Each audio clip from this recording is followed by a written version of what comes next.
Jusqu'à 9h, Good Morning Business. Il est 7h20. Quelles sont les aspirations de la génération Z, les 18-25 ans, qui sont des valeurs hyper importantes pour les entreprises qui recrutent, bien évidemment. On est avec Yannis Daubin, le directeur général de ServiceNow France. Bonjour. Bonjour. Alors hier, on était sur une étude sur les cadres et leurs aspirations où ils ont envie d'avoir des jours de congés supplémentaires, d'avoir un cadre de vie agréable, mais quand même la première préoccupation, ça reste toujours le salaire.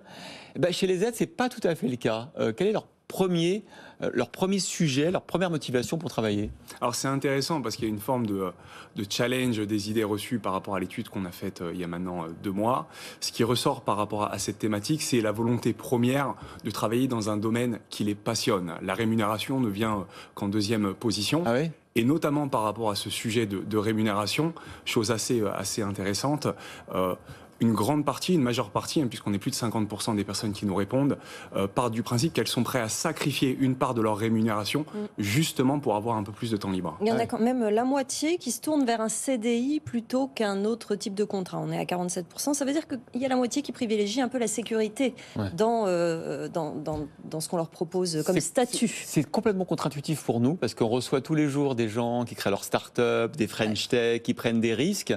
Mais finalement, c'est pas forcément représentatif de l'ensemble de cette génération.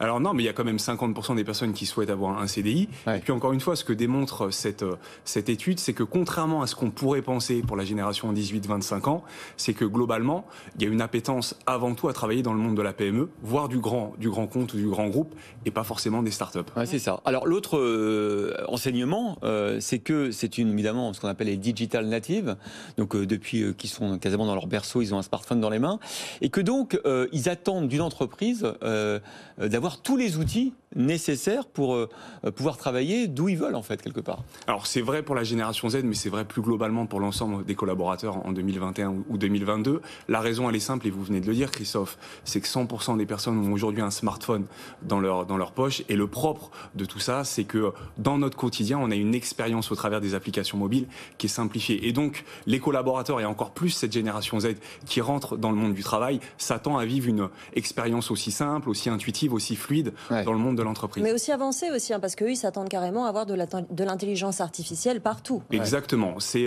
comment est-ce que je peux avoir une vie la plus simple possible dans ma vie perso, mais aussi dans ma vie professionnelle. Ça veut dire que c'est un enjeu aussi pour les PME, par exemple, parce que elles sont pas toutes équipées pour permettre ce type de rapport au travail et à l'entreprise, et que dans l'étude, on voit aussi que un candidat est prêt finalement à abandonner une piste parce qu'il n'y a pas tous ces outils à sa disposition. Oui, encore une fois, si vous voulez, et c'est là où la technologie va jouer un rôle, ce que cherchent les collaborateurs de manière générale, mais c'est également vrai sur les générations Z, c'est que soient mieux exploitées quelque part leurs compétences. Et donc que l'ensemble des tâches répétitives, manuelles, rébarbatives soient mises de côté et qu'elles puissent quelque part se concentrer sur ce qui les intéresse. C'est l'intérêt des entreprises aussi, parce que c'est pas des tâches qui ont beaucoup de valeur ajoutée, et donc c'est quand même plus intéressant d'avoir des collaborateurs qui sont à 100% sur là où ils sont bons, quoi. 76% des personnes que vous avez interrogées, et ça c'est très intéressant, plébiscitent un modèle alternatif. On aurait pu croire effectivement, comme vous nous disiez, qu'ils seraient tous intéressés par un modèle 100% télétravail, je fais ce que je veux chez moi, je travaille à mes conditions.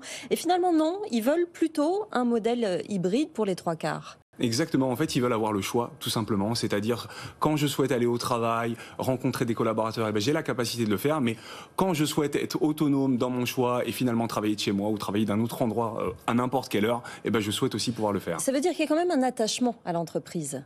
On l'a vu, en fait, on traverse une période qui est un petit peu particulière, et en effet, au début, on s'est tous adaptés, on a tous bénéficié de la technologie pour continuer à faire des meetings, etc. Mais la réalité, c'est quand on a pu retourner au travail, on a tous quand même saisi l'opportunité. Au-delà de cette génération Z, évidemment, ce rapport au travail, au bureau, au domicile, au télétravail, aux outils, c'est incroyable l'accélération qu'on a constatée depuis 18 mois. On a en 18 mois fait très certainement 5 ou 10 ans en fait, de progrès, c'est certain. Merci beaucoup Yannis Daubin, directeur général de ServiceNow pour la France, d'avoir été notre invité.